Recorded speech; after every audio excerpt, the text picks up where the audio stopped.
of the Peaky Blinders. Right off the bat, I want to start with a quote by Epictetus, a Greek philosopher. Any person capable of angering you becomes your master. He can anger you only when you permit yourself to be disturbed by him.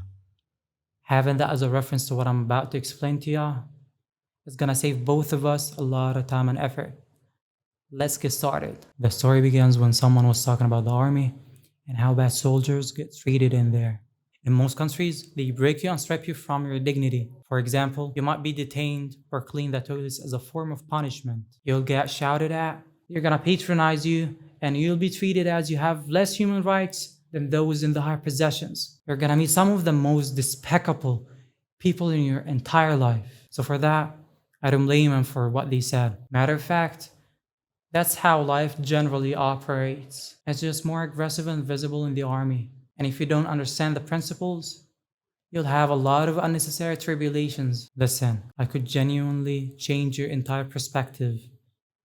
And if I didn't, you'd have listened to another opinion that challenges yours. So follow along to protect your image and keep your fragile self-esteem intact next time. I've always believed that humiliation and respect are subjective, because what humiliates you might not affect someone else. And what makes you proud and feel respected might make someone else feel indifferent, or actually quite the opposite. You might be triggered, insulted, and humiliated. My philosophy is simple, even though I'm not a real philosopher.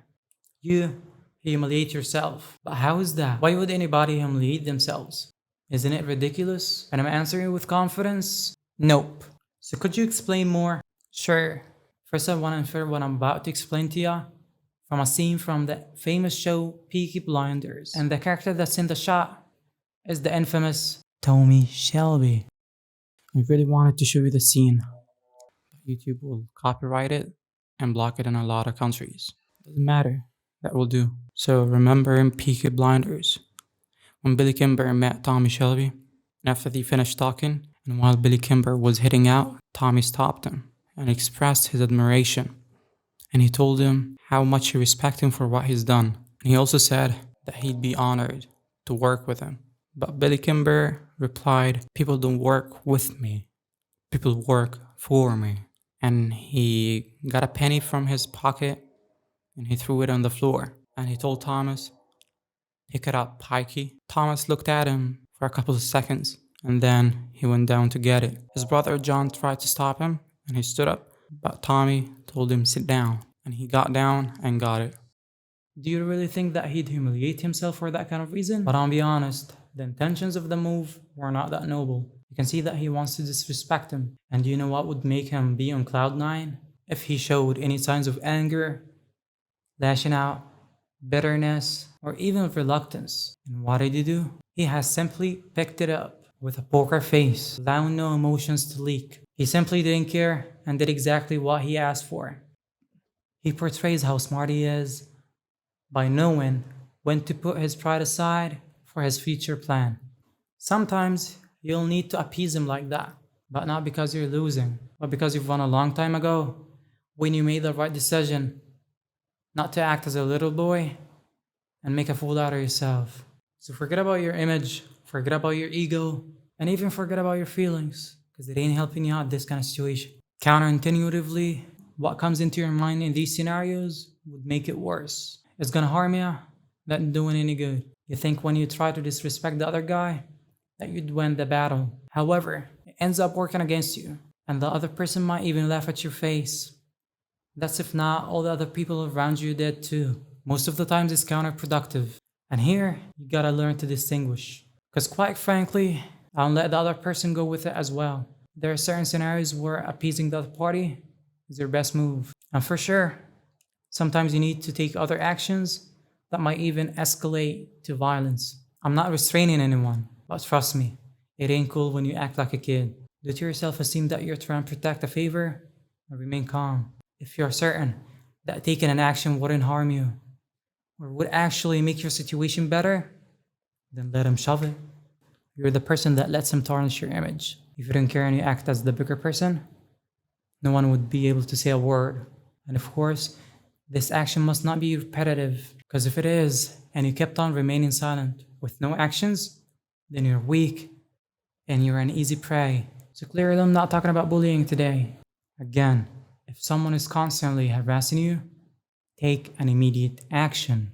But that doesn't mean that you should lose control over yourself. You have to be calm at all times and show them that you are a dangerous beast using the best and most suitable strategy. It's exactly like chess. Sometimes you need to delay your revenge in order for you to win the war, not just the battle. If you follow your emotions like a little girl, you'll win the battle with pathetic scum and lose the war with respect. Whereas respect is not free, and there must be some conditions available for it too. Respecting yourself is crucial. It's kind of like an integral part that has to be available to start allowing others to respect and even admire you. Yeah, you heard me. You allow people to respect you. Same as how you allow people to humiliate and disrespect you. Nothing happens for no reason in this world. Some of the traits that enhance your image, in my opinion, being well spoken, direct, honest, competent, and deliberate. Real men control their emotions. They're able to turn them off at any given point, even at catastrophes. You gotta be stoic, you gotta be real, you gotta be a man. Contain yourself and don't be some sort of a bomb, but full of emotions instead of gunpowder. Don't throw tantrums like a baby. You look like a rambunctious ox when you do so. I know for a fact that a man doesn't need to rage. Rage is a sign of weakness and insecurity. Be strong and confident. The optimal way is by being calm and stoic. That's when you can think with a clear vision in mind. I'm not telling you to be emotionless, because that's not the way to go. I'm saying you need to control him. That's your superpower, so why wouldn't you use it? Oh, I get it. Because it takes time to master and it makes you uncomfortable. Stop being anxious of being judged. Set yourself free. People will judge you anyway, but who cares? They don't care about you, so you shouldn't care about them. So why suffer? You're alone in this world, and they'll forget about you, regardless of who you were. Even the kindest, most genuine, honest, wholesome souls have people gossiping and backbiting them. Even the prophets suffered from it, and they see an unjustified hatred. Even God has ungrateful, blind, soulless idiots denying his existence. So why wouldn't you face it in your life? You're not better. Your goal is to be immune to it as much as you possibly and humanly can. Don't be restrained for such reasons. You're a captive to your own mind. A man who stays silent after being disrespected scares me the most.